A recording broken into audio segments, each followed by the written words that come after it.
My name is Margaret Adele, and welcome to the first indie book review of Indie April. It's been a while since I've done one of these. March was full of a lot of trad books for some reason, so I came back with a lovely short story collection called Chasing Danger by Richard C. White. This is all a series of short stories in the same universe, the city called Kalasia, at least that's how I'm pronouncing it, all about a private eye, a detective named Theron Chase, who is kind of like, your standard PI, except for the fact that this is a magical world. So it's kind of a fantasy norm wherein it looks like your 1930s-esque city, but like fairies and like all these other magical creatures, ogres and such are just the norm. They just happen. So a lot of his clients are usually magical creatures of some kind.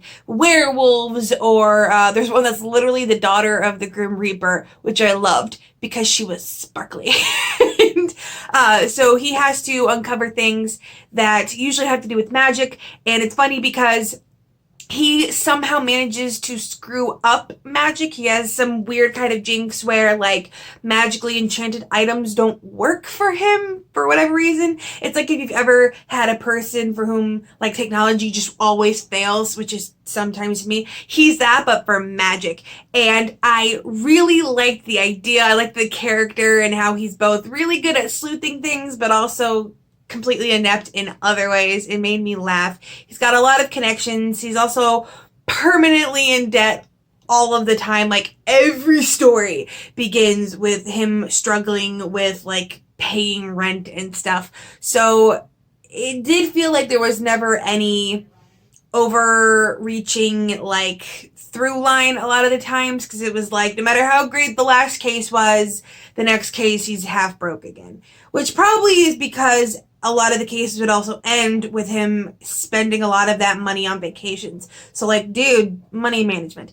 Anyway, the ideas of the stories were really cool, from the cursed pearls in one point to, again, the sparkly Grim Reaper's daughter who was missing her chicken. It was so funny, and probably my favorite story, even though it was like the shortest of the bunch. It was great. The problem I had was the story concepts and the plot ideas in the world almost felt too big for short stories.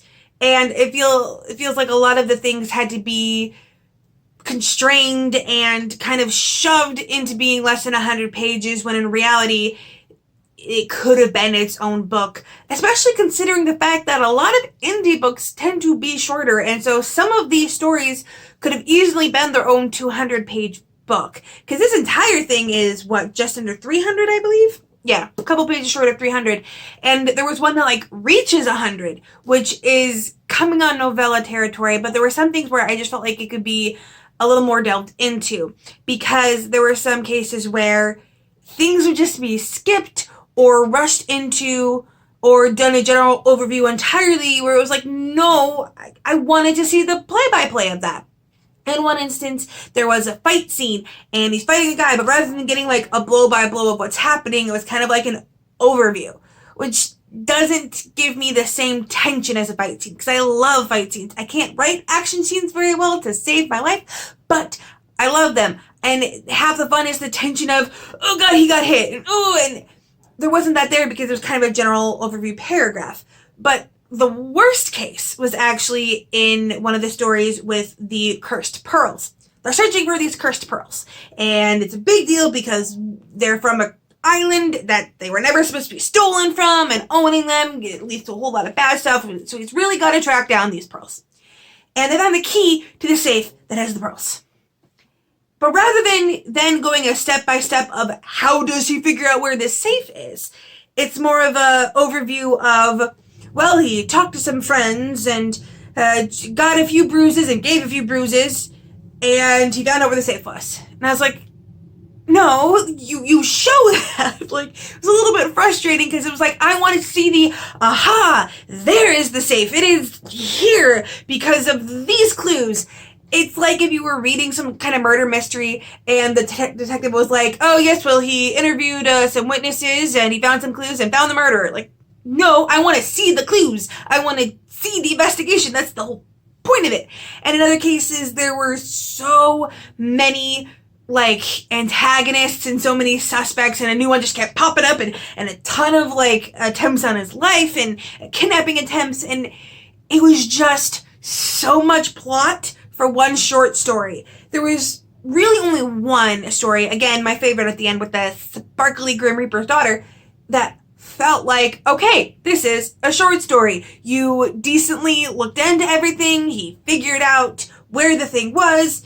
Still love the fact that it was the Grim Reaper's chicken, although it's it's much more dramatic than that implies, but that was the one where I was like, okay, this makes sense. The problem is small enough, just track down a chicken, and it can be done in the space of, I think it was a little over 20 pages. Where some of these ones, it's like, we have 7 days to do this thing before the whole city will go up, or something to that extent, and there were like Ripper-esque serial killers, and it felt way too big to be put in a short story.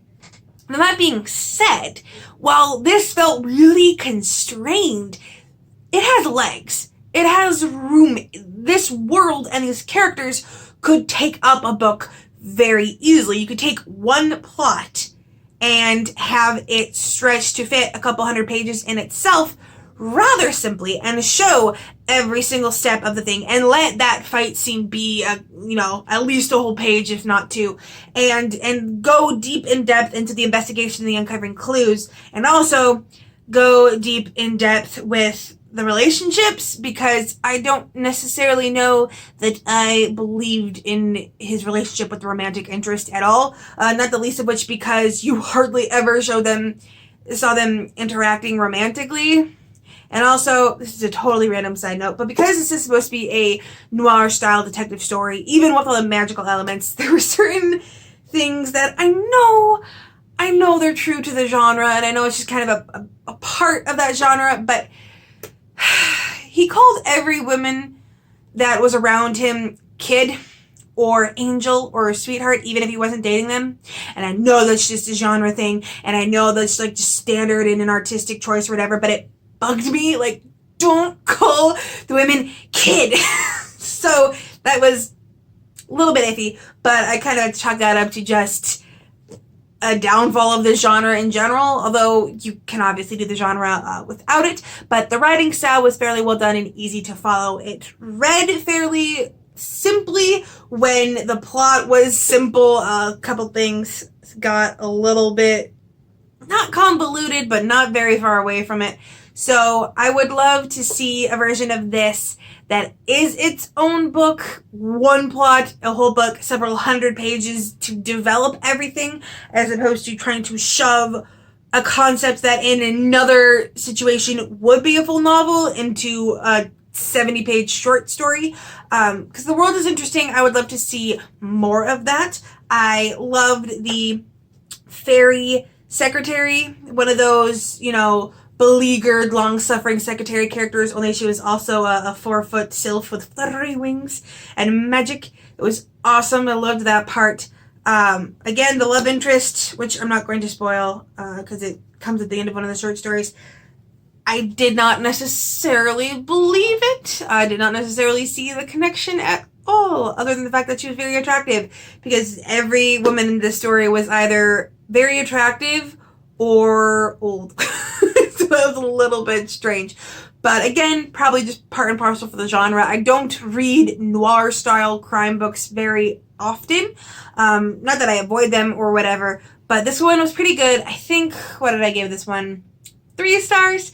I don't know that I would consider it that kind of 3 stars where I don't continue with the series.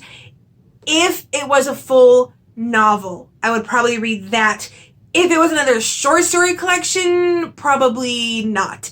I'm not necessarily the biggest fan of short stories because it's so hard to introduce everyone and wrap everything up in a short time frame like that. But if there was a full Theron Chase novel with one singular plot, I would probably be there for it. So that was my first indie book review for Indie April. I've got a lot more coming. I'm going to go ham on my list because I recently opened up, but I don't want to get out of control again to the point where I have to close again. So I am still open, and if you are interested in having a review something like this one, please email me. I will have my email down in the description below. I will also have my review policy down there. Please give that a read through. It answers a lot of questions and saves us a lot of time. And with nothing else to say, I hope you have a wonderful day and a marvelous tomorrow.